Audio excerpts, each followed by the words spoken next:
Okay, 3:02. Let's get started. Yay. Well, thank you everyone for coming today.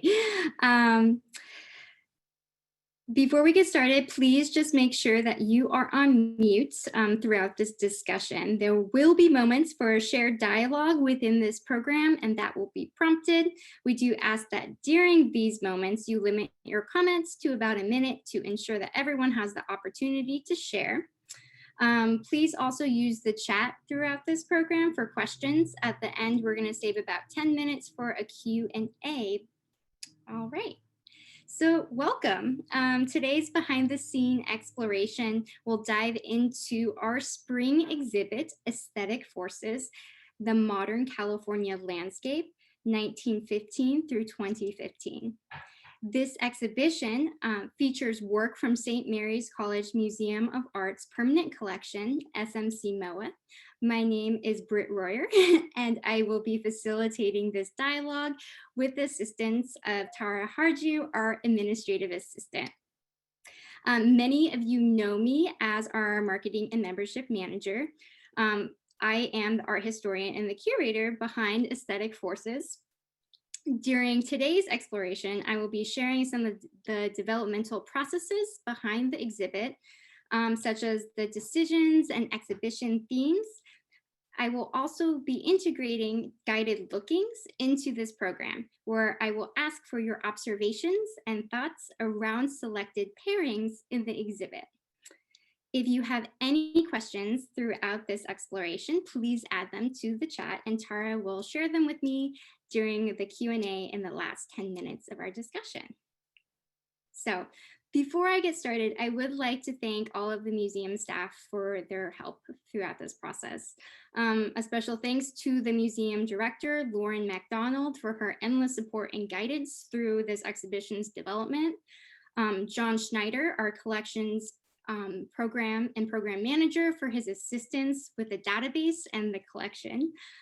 Patrick Mazzano, our preparator, for photographing the works that you will see here today and for installing the exhibit. And then for Tara for her editing and assistance through this process as well. Okay. So what is this exhibit about? So Aesthetic Forces is a survey landscape exhibit sharing paintings, photographs, and prints from St. Mary's College Museum of Art's permanent collection. All of these works, minus 3 Keith paintings, were created in the span of 1915 to 2015. This exhibition invites viewers to approach and consider these works through the aesthetic concepts of the sublime and the picturesque. These philosophical concepts were adopted by artists in the late 18th and the 19th centuries to convey and express sensations through landscape painting. With the advent of the 20th century, these concepts fell out of practice as modernism flourished.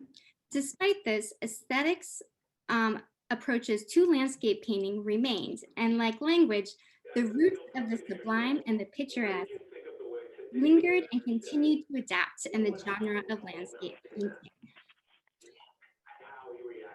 So this image here is of our opening title wall in the museum. And all of the images I will be sharing today really emphasize the process of installation. So please note that none of these are completed, polished images, but largely share that kind of behind the scenes discovery and that eye that goes behind everything. And so hopefully you find it fun. I find that part really fun. So excited to share. Okay, so as we dive into this, let's first define the sublime and the picturesque, right? So what is the sublime? This is a really meaty topic to dive into. The definition of the sublime has been debated by philosophers throughout history of what it is and how it should be used. The idea first came up by Edmund Burke in a philosophical inquiry to the origins of the ideals of the sublime and the beautiful, which was first published in 1757. The Tate Museum does a really nice job of unpacking it on their website, but essentially you can understand it as an artistic effect to create a strong emotion, some sort of terror or thrill. Often in art history, it's exemplified by J.M.W. Turner's sea storms and mountain scenes. It was a huge deal in the Romantic art movement. For the sake of this exhibit, this is how we're going to define it today. The sublime refers to a looming sensation, a threat and thrill, alluded to as a natural cataclysmic phenomenon through darkened space or vast empty terrain. Okay, so the image I have on our left here is by Robert Watson, The Bridge. And this is in the exhibit as well. And I feel like it's a great piece to start with because it very much encompasses ideas of the sublime. You see vast empty space, colors and tones are dark. During the time Robert actually painted this, he was living in Sausalito, and he used to cross the Golden Gate Bridge on a daily basis. And he mentioned how he was struck by the monumentality of this structure. And he wanted to re-envision one of the towers of the bridge there. It's kind of interesting because an art critic at SF Chronicle at the time, Alfred Frankenstein, had made this comment about, oh, Robert's turning back to this archaic, classical time. And Robert was like, no, this is actually me looking forward and casting forward into how the bridge might be seen in the future as a ruin. And so I thought this was an interesting way to engage with the sublime here for this idea of place and time and how man passes through it. Can I just interrupt real quick? Can we all just make sure that all of us are on mute? There has been some background noise. And so if everybody could just please check real quick that they're on mute, it would be much appreciated. Thank you. Thanks, Tara. Okay, so now we're going to dive into the picturesque. This one's a little bit easier to unpack and digest. The picturesque, literally meaning picture-like, referred to a pleasing sensation, ideal tranquility in nature, often depicted as a manicured garden or compositionally balanced vista. This image by Louis Labrie, Coastal Poppies, does a beautiful job depicting this rolling hills of California. We have the bright orange California poppies on the hillside, blue skies, rolling hills. It just really makes you feel good, right? And so that's a great way to kind of think about the picturesque. You can tell that these two examples are kind of this extreme, and we'll dive into how in a lot of ways the picturesque and sublime is this spectrum, and different works have different degrees of both, but we'll dive into that in a little bit more. Okay. So what does aesthetic forces do? What's the point? So aesthetic forces, nature in the modern California landscape, invites the viewer to reimagine these aesthetic concepts as evolving and ever-changing forces. This exhibit explores how 20th and 21st century art practice assimilated and reconsidered ideas of the sublime and picturesque in dialogue with modernism and the shifting relationship amongst culture, land, and the environment. So from 1915, the year of San Francisco's Panama Pacific International Exposition, to 2015, the year of California's landmark drought, this exhibit presents these paintings, prints, and photographs from our permanent collection. I attempt to ground these elements into the principles of design and art within this concept of modernity, and each gallery elicits moods of the sublime and picturesque depicted by an artist who did practice in California at one time or continually practiced. These selected works fold the cultural and environmental influences of world fairs, wars, urbanizations, political shifts, lifestyle perceptions, and natural disasters into the formation of how land and nature generate and mood and sensation through aesthetic forces. So one of the things you will note is that aesthetic forces is expansive in ways that some of our exhibits in the past have not been. This is both physically in this space and conceptually. Physically in this space, for those of you who know our museum layout well, it moves through 4 different galleries and our ramp space. You can see that pictured in the images above where the different variations of installation of the exhibit. Conceptually, it brings forth a lot of artwork and a lot of different styles over this 100-year span. The lens of approaching the exhibit is through the sublime and picturesque was centered to the experience of each work. And so that as the viewer moves through, there's this thread in how you understand and how each pieces are related to each other. And I'll touch a little bit more on that as we continue. But I do want to state about the curatorial process in this exhibit and how it was largely informed by 3 different elements. One was the formal relationship of the work in relation to the next. 2 was the physical layout and the structure of the galleries. And then 3 was through these cultural themes that could be reached and understood through the aesthetic experience. And I'll expand upon that again as we continue on through this journey. I'm also going to speak to the layout of the galleries and the museum and how that informed the development of the space.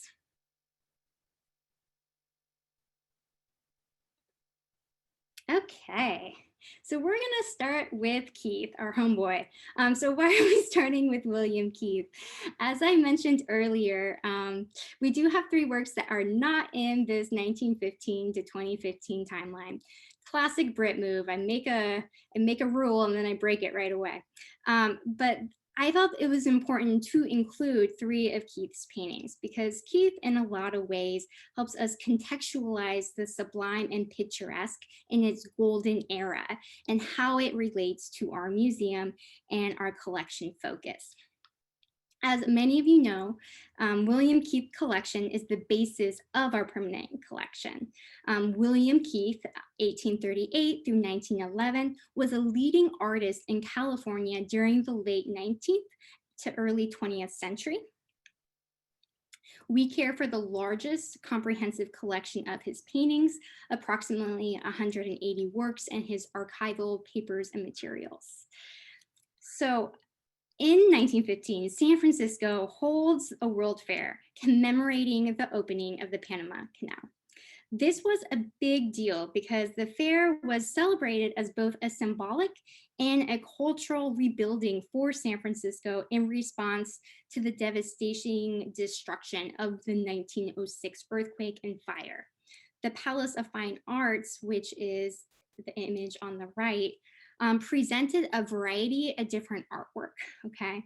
So you had some paintings and pavilions highlighting avant-garde approaches to art in Europe, and then you had others that had block prints that were coming from Japan, and then you also had pavilions that were just highlighting American landscapes and the grandeur of these.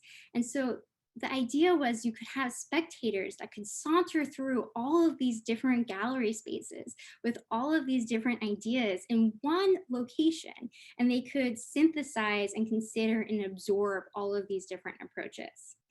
So with Keith in the Palace of Fine Arts, he actually had his own designated pavilion.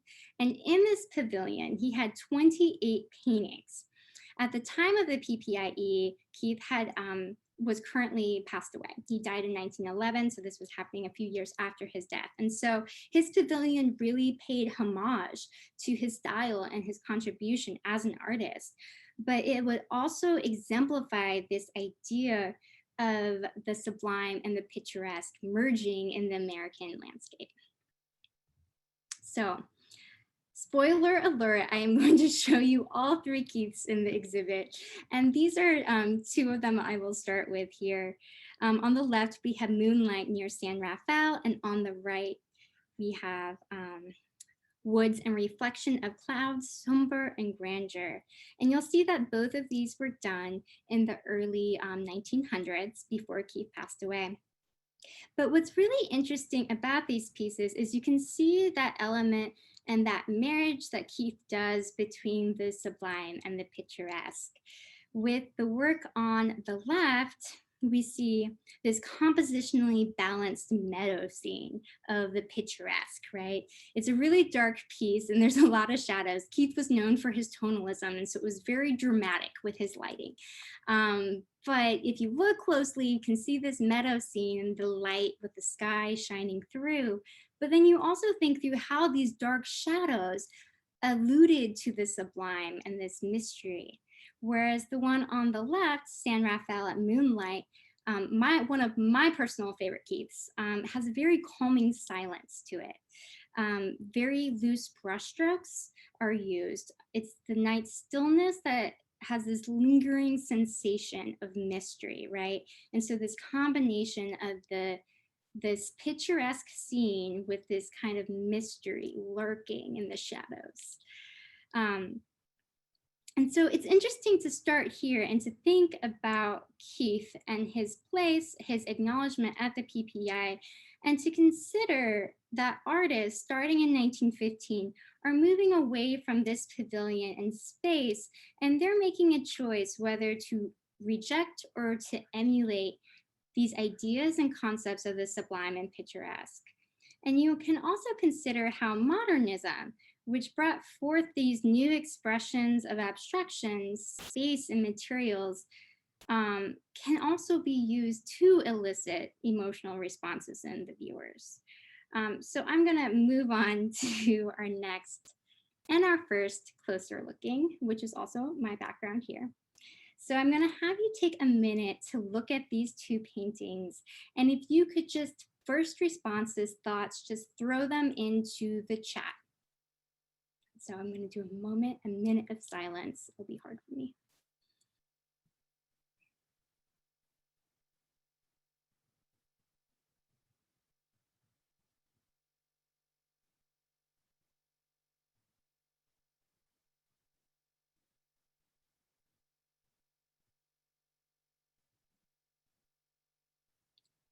So what are the first things that you are noticing?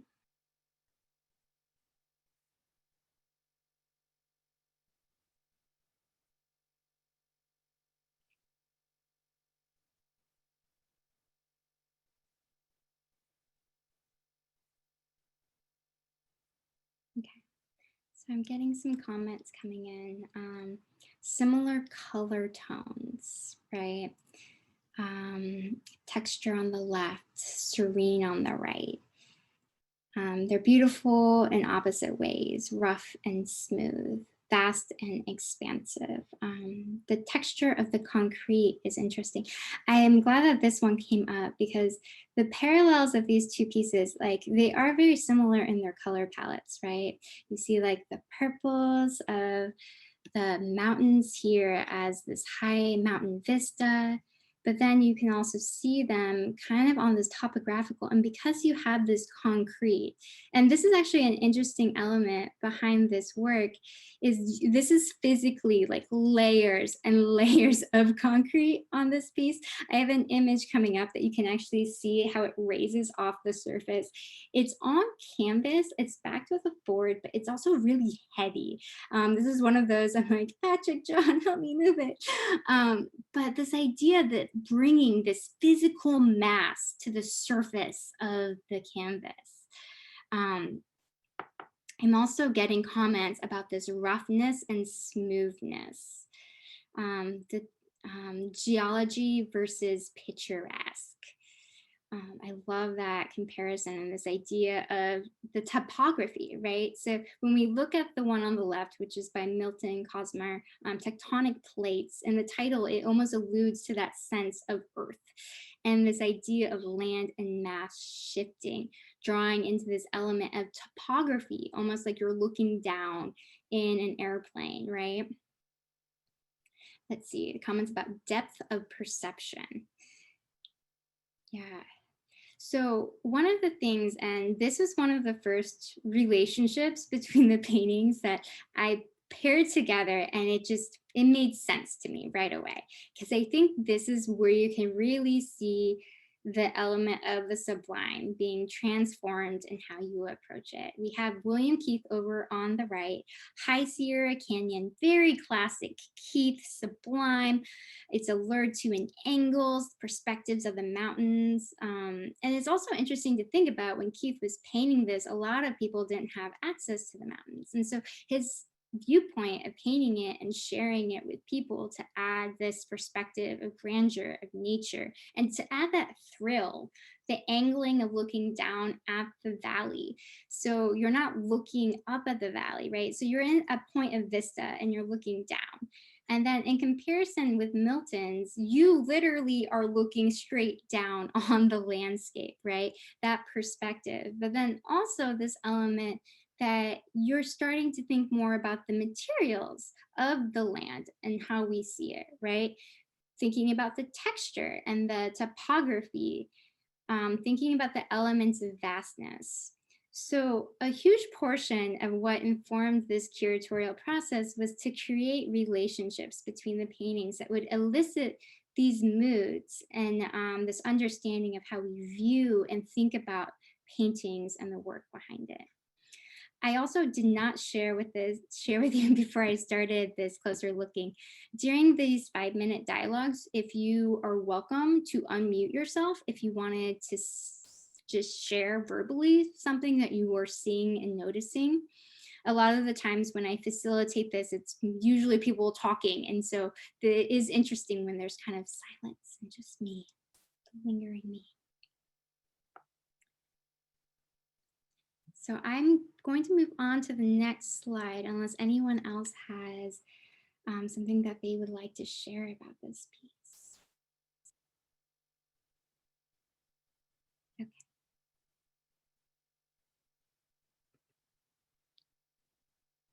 So I wanted to throw this quote in here, largely because I use this as kind of my guiding like thought.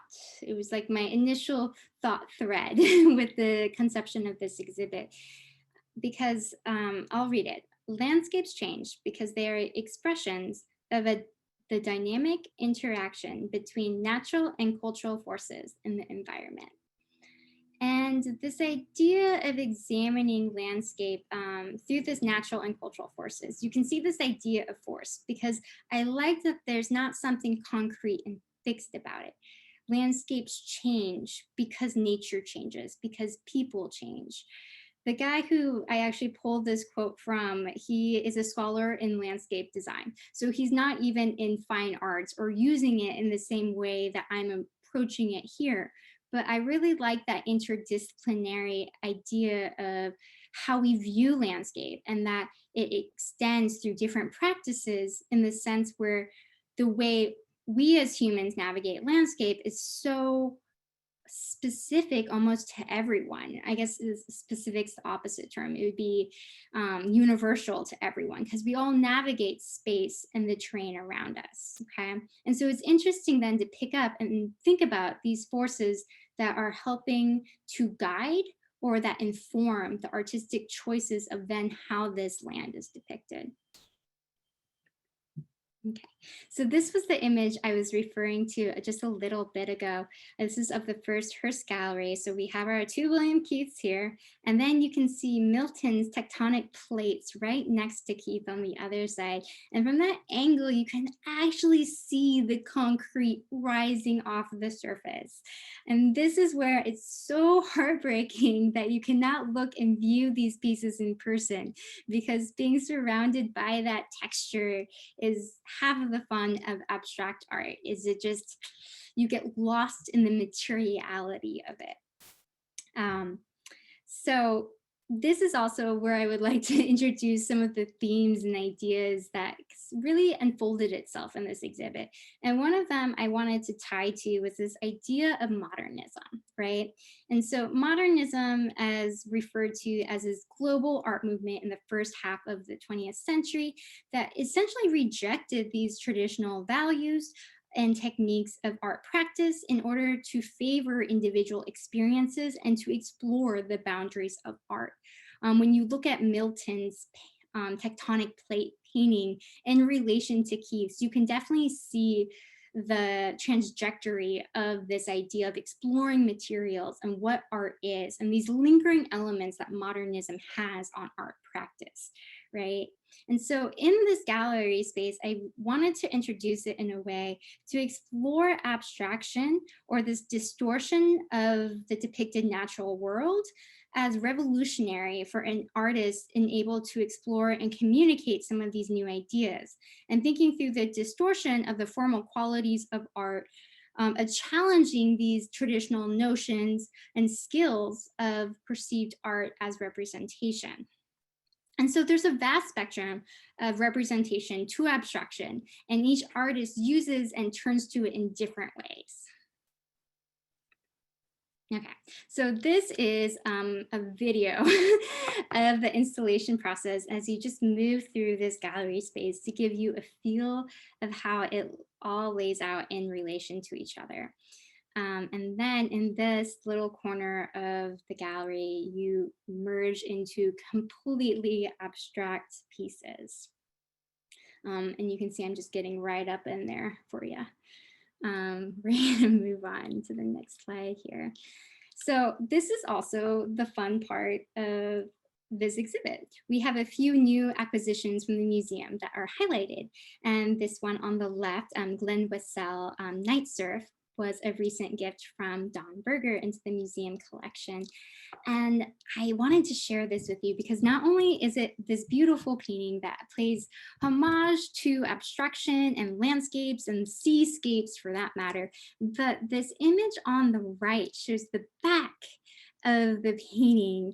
And I find this so enchanting in the sense where there's always this idea like, okay, if you're looking for answers and you can't find them, you're doing all this research, scholarship, and it's not coming, you know, go back to the painting, go back and spend some time with the painting and it will reveal itself to you, right? This idea. The joke is with this painting, it literally did. You just had to turn it around. Look, we have everything here. We have newspaper clippings of where it was exhibited. We have the original letters. We have Glenn's obituary on the back of the painting. His wife was a remarkable archivist, that there needs to be some attention to this. But this idea that these paintings do kind of hold these secrets. And part of, I would say, a really fun part of this exhibit was uncovering these secrets and getting to explore these pieces in person. So that is Night Surf. Okay. So this is an overview of the gallery, and I wanted to share this slide with you because it really emphasizes this idea of the physical relationship of the space and the light and the color. So about maybe a year ago, we opened up the skylights of the museum. And there's some really fun elements with the light play then. And so when I was curating this exhibit, I was really thinking about the placement of the artwork on the walls to create a relationship with how light moves through it. And so here you see this beautiful triptych by Crystal Dillenberg, Scared Sacred 3, which draws on this complete abstraction, right? And then on the left, we have a smaller watercolor, very representative. This is actually done the same year as the PPIE, 1915. And then on the other side, we have a representative painting by Paul Kratner, which is done almost 100 years later and is representative and traditional. But this idea that you have these different variations of abstraction to representation, but there's this kind of thread between the colors, between the golden colors of the marsh here and how that relates and elicits moods and feelings in this triptych in the back, and how there's just this thread that connects them all. So back to our next closer looking. Take a minute to look at this pairing.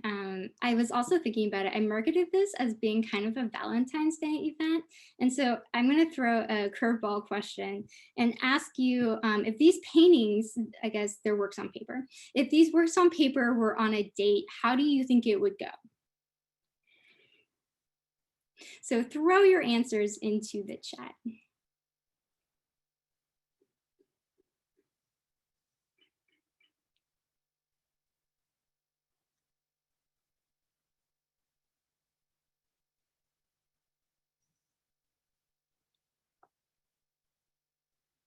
So we get some comments moving in opposites attract, right? So thinking about the one on the left is very composed, put together. The one on the right is kind of all over the place. Mess, excitement.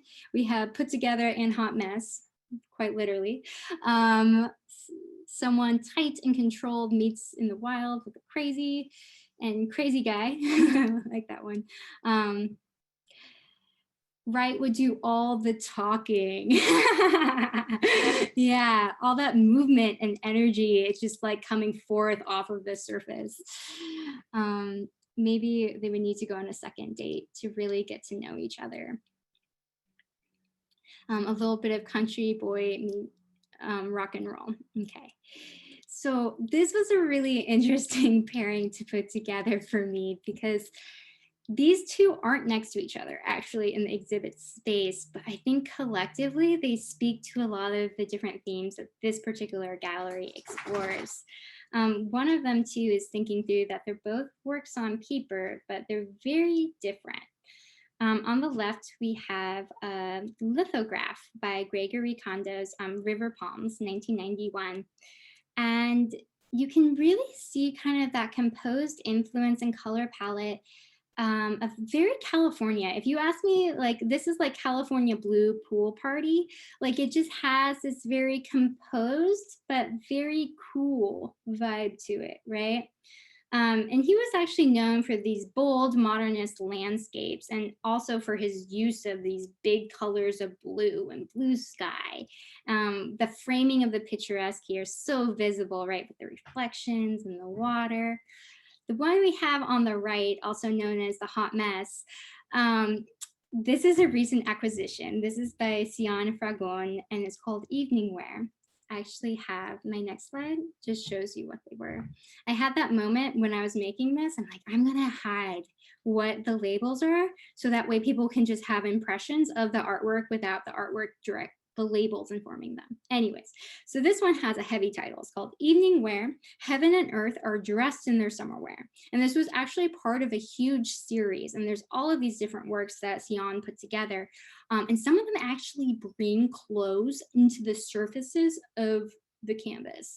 This one's a work on paper and it's actually assemblage.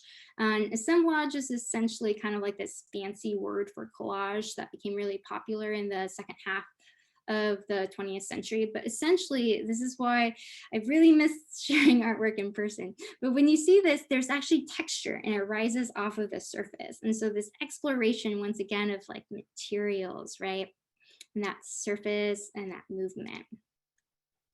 And I do want to kind of elicit back to this idea of that movement because with the strokes, and I think through like the white ones here, as they move through and they break this kind of color forms of these greens, it evokes this sense of movement. It's moving almost outside of its frame.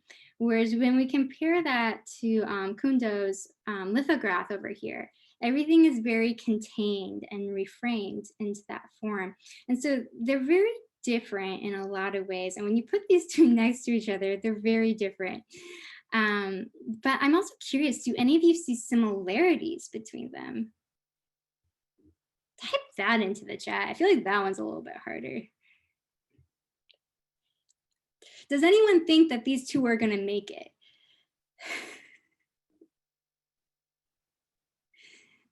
Are they gonna end up together? So far, it's not encouraging.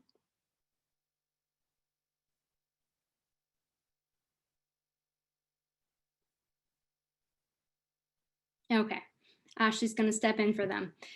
The color palettes are complementary. Yeah, so we do have some similar color palettes. So maybe the colors will keep them together. Let's see, you can definitely, yeah. So I will then put them into context for you all after that. So this is the Brother Cornelius gallery.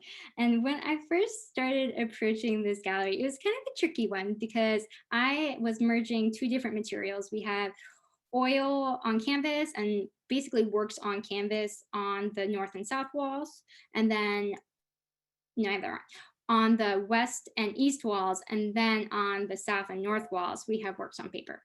And so the works on paper on the South and West, because of sunlight conservation, John helped me there. But then this idea of having to frame them within relation to each other so you can see that thread in the line. And so once I had them all kind of figured out in relation to each other, it was easy for me to unearth some of these themes that came up. And some of this understanding of this gallery is understanding California after World War II and understanding this moment and this shift of thinking through the context of urbanization, commercialization that was happening, the expansion of suburbs in California. Think about freeway projects that had happened. So for the first time in the United States, you could drive across terrains by like just this much inch grade of like roads, right? So this idea of mobility through space was completely new, and it was being factored into how we think and we navigate through ideas, and all of these different things were informing artists and how they were interpreting and letting that inform their art practice. This gallery also demonstrates that not every painting made the cut. You can see our poor little Seagrass painting over here. He has been removed from the exhibit. I wanted to make him work, but I just could not find a place for him. So there are hard sacrifices that come into play with this process. But overall, I think it turned out okay. Also, we have our Wayne T-Bone over here. Let's give a shout out to Wayne. He turned 100 this year. That was one of those things that we're all waiting for, and it could have ended tragically if 2020 did not have him in it. So shout out to Wayne. Okay. Here is our next little brief looking, and this will be a quicker one. So first comments, reactions, throw them in the chat. Don't think too hard. It's supposed to be fun, remember? Cute. They are smaller paintings, so they are quite cute. Classic.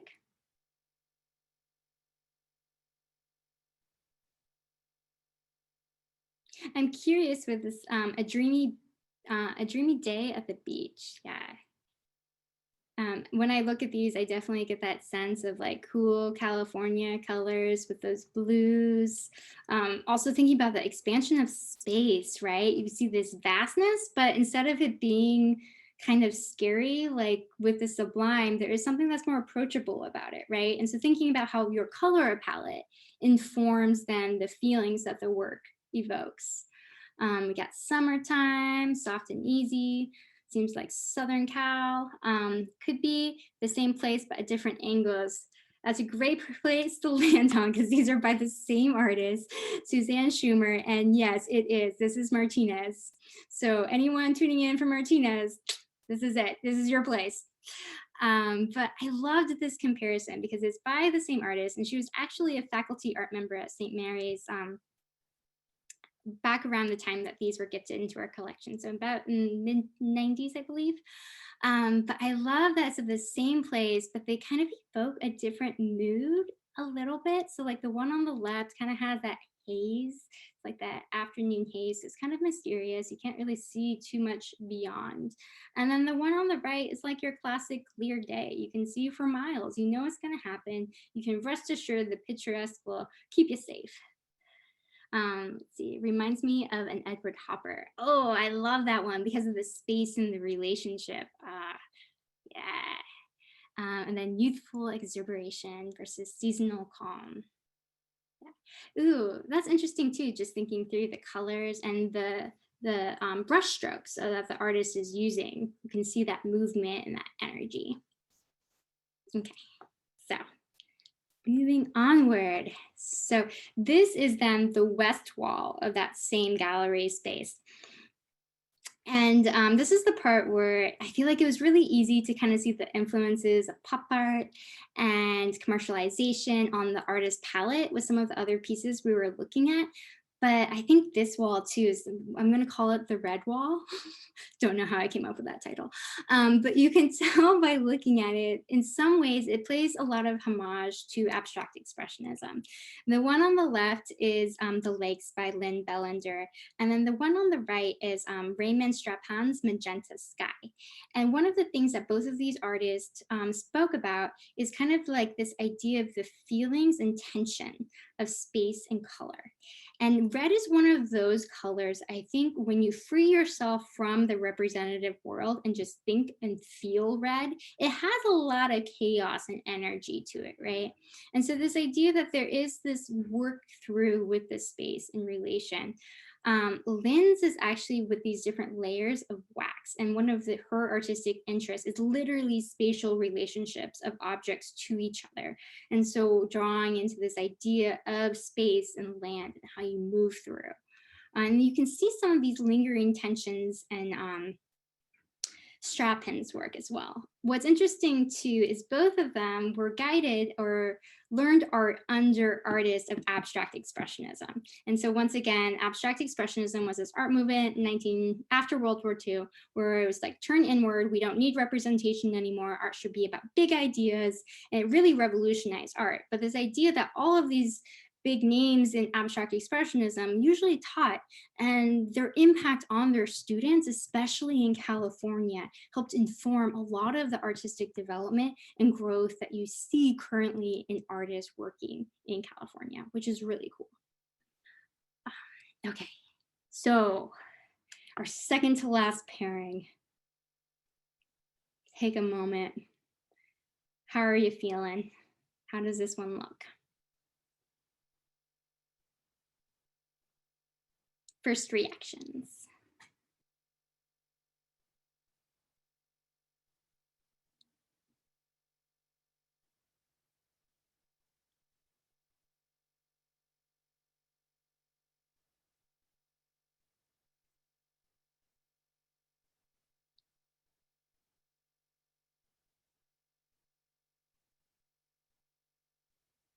Yeah, California fires. Precise on the left, soft and muted on the right. Fall. Munis.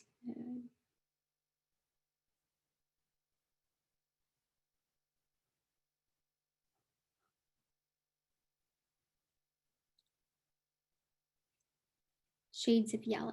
I agree. California fires was my first thought. Conscious versus subconscious. Okay, so there's a lot of kind of like feelings of like something's not quite right, right?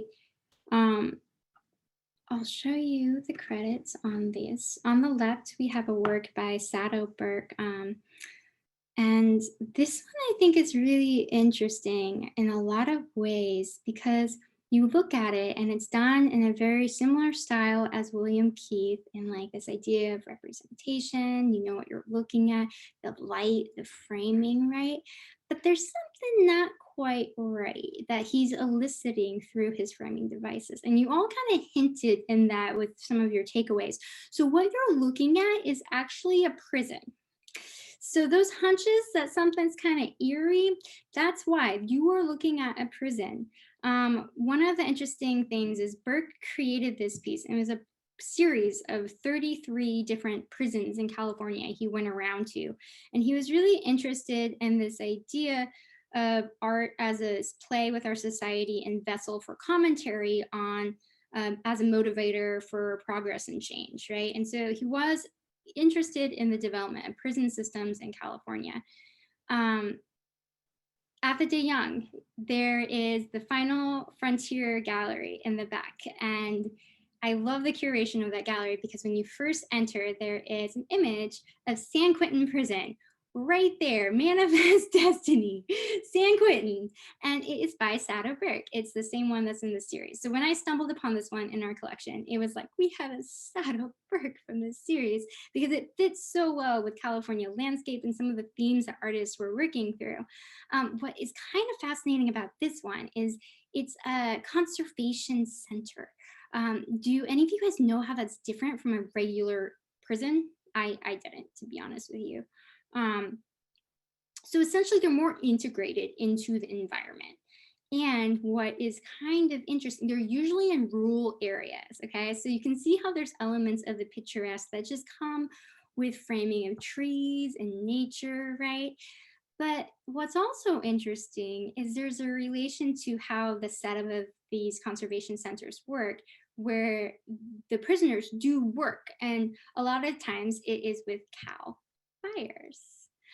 And it's funny because this painting was done well before wildfire seasons in California started exploding.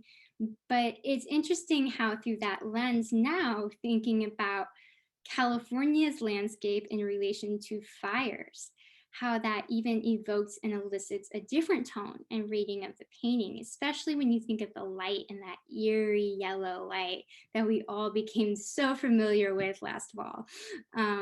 And then it's paired next to this beautiful Louis Sechrist Devil's Tower.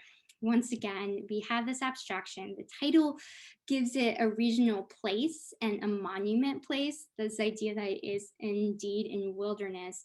Many of you are probably familiar with Sechrist as he's a part of the Society of Six, which is a huge collection focus of St. Mary's College Museum of Art.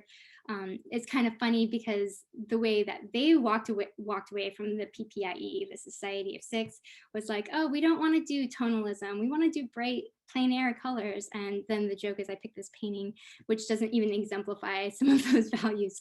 But I love it so much with this pairing because this idea of like a lurking, this sublime, this eerie. And what is really neat about Lewis's technique, and you can actually see it in this image, is this texture. Once again, he's bringing in like oil and sand on board and really playing with like mixed media. And oftentimes he referenced this to his travels to high desert places and thinking through the physical landscapes in these places. And he has also kind of evoked to this interest in lunar missions. Sorry, I'm terrible at pronunciation. So hopefully you all get what I'm trying to say. Okay, so I want to be mindful of time. So I'm going to move on to our next slide, unless anyone else has any dying last words for this pairing. Okay. So this is the physical space of the gallery that they're in, and it's in the William Keith Gallery. And a huge theme that came to light with this one is this critique of landscape as the final frontier. The William Keith Gallery seems like a really fitting place to put it, not just because physically it explores the sublime and picturesque, but you can actually see that the walls in relation to the work, the canvases are overpowering in this space. It's almost like if space is closing in upon the viewer, and it kind of makes you uncomfortable. And I love this photo of it because the lights are turned off, and then you can see like Wayne's like happy print over here and then Brother Cornelius gallery, where this natural light is shining in, and then here was like darkness. But it's interesting because I really want to work through like when you put all these uncomfortable ideas together in a small space, and how does that make you feel? And so this element of how each work has this information of the sublime and how the artist is informing and working through that, to consider these different varying elements between the exploitation of land, resources, humanity, thinking through some of Sado Burke's influences in his painting, but then also thinking how this has evolved from William Keith, how these artists have responded from depressions, industrialization, and political governing shifts, right? And how you can use landscape to draw attention to these experiences as something worth communicating. Okay, so this is with the lights on. A little bit different. And also, now that I'm talking about some really like heavy, sad stuff, let's talk about wall color. I was very excited to figure out my accent wall color. And with that bright yellow, that eerie yellow, I knew that's what I wanted for my accent color. So this shows you, it was kind of in between this mine gold, because it was gold mine right there at the bottom, second to the bottom. And then the yellow marigold. I'm leaning towards the yellow marigold. Patrick's listening in, so hopefully he's taking notes.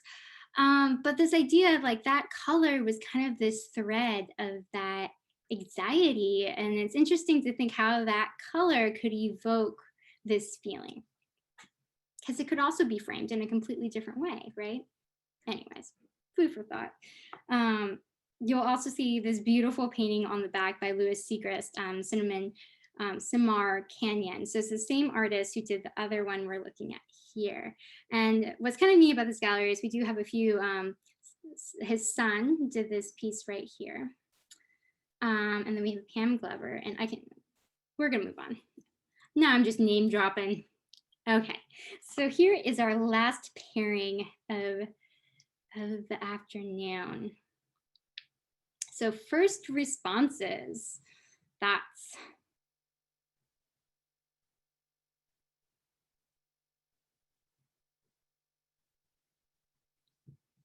Feelings. If these two were on a date, would it work out?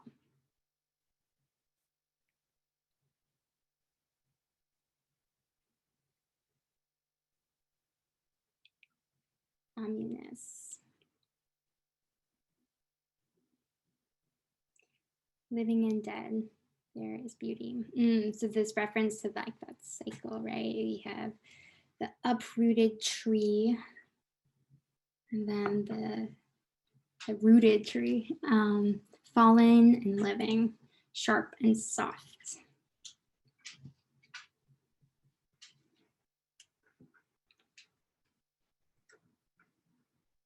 Scaly on the left and on the ground. On the right, the tree is reaching for the sky. So really drawing attention to those compositional elements, right? So we have like the tree, which moves into the viewer's space here with the root, and then it extends out almost spine verticality, and it's at a horizontal, like diagonal angle, and then goes up, right? And then over here with this, we have the tree reaching for the sky. So this element of this verticality that's occurring, but then the fact that the framing of it is very different, right? Okay. Any other things we're noticing?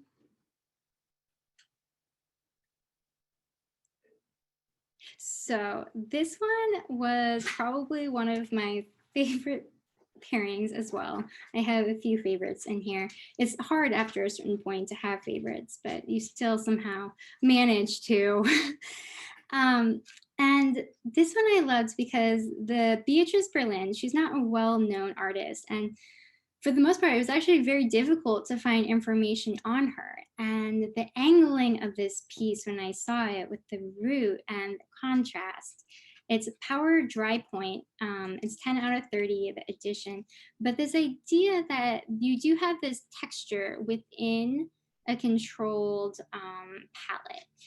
So I'll speak a little bit more about that in a second. And then if you compare it to Roy Partridge's Live Oak and Orange, you have live right there in the title. And he was actually an artist that was featured in the PPIE. He had 44 different etchings in 1915 that were at that show. And so you can tell that these were done in very different time frames of this 100-year span, and they take a very similar object and subject, a tree, and the way they approach it is just very different. He was a well-known etcher, and so even thinking through his process of how he determines positive to negative spaces and inverting that when he creates the print is a really fascinating process. And then with the trees in the background, you can get a feel for that. So that is our final gallery. It is in the Armiston Gallery, and this essentially is our works on paper gallery that it ends with. And it makes sense to put works on paper in this gallery because we have no natural light. So for conservation efforts, like this gallery is almost designed for it. But also all of the works selected in this gallery do have a very limited color palette. And one of the themes I wanted to focus on was this materiality within these monotone shades. And this idea that artists are working through different materials, etchings, photography, drawings, but they're still kind of working in similar ways, but what they create can be so different. And so there's a lot of these different themes trickled throughout then how the pieces were selected in relation to each other. There's a very strong sense of verticality in this space as well. You can kind of see that from the angling of the different images, and especially with the redwood at the very end, shining up, vertical. And so this is where I will leave you with the final exhibit in space, because it is 3:56 and I do want to leave, we'll go a little bit over because let's leave some time for questions and answers. We'll see if I am capable of answering questions. Okay, have at it.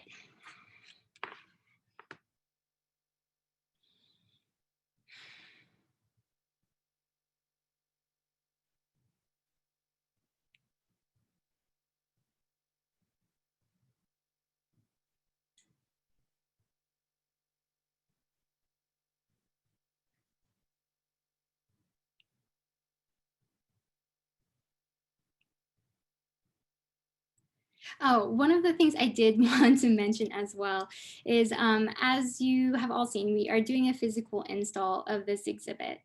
And a part of that comes from this idea that with a lot of the uncertainty of how restrictions work with COVID, we do want to have physical exhibits available for the opportunity of reopening. We are currently working through creating a digital 3D space with the work that will be forthcoming. And so it will be accessible in those ways as well.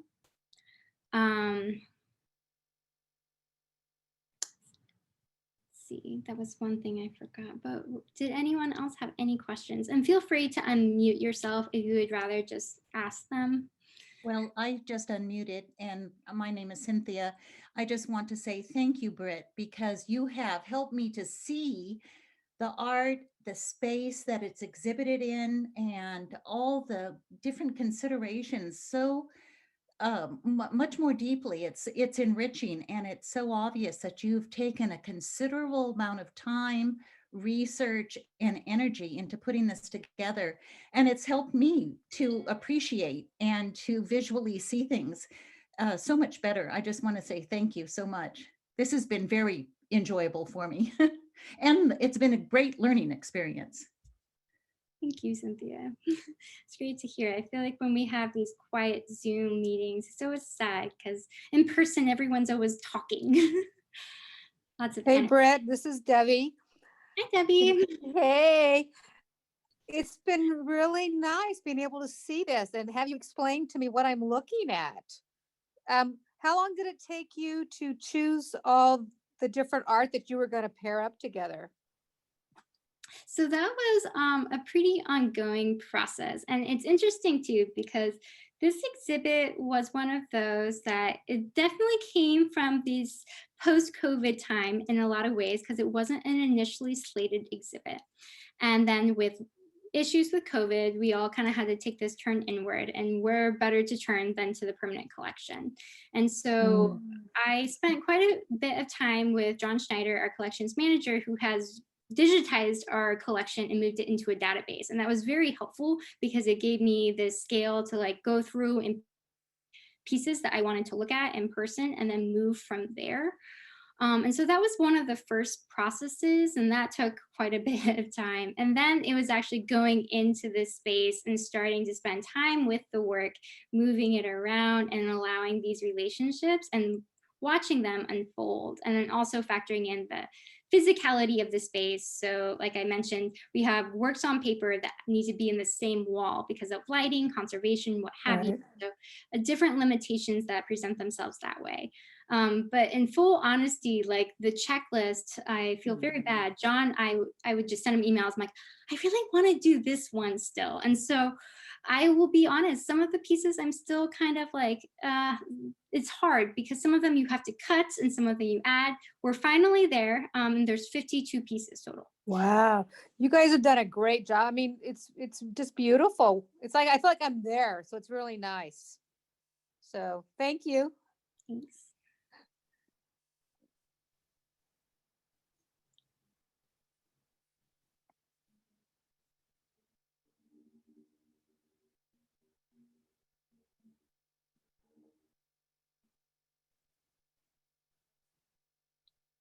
Okay, well, if we don't have any more questions, I do have my email here if you have questions for me directly.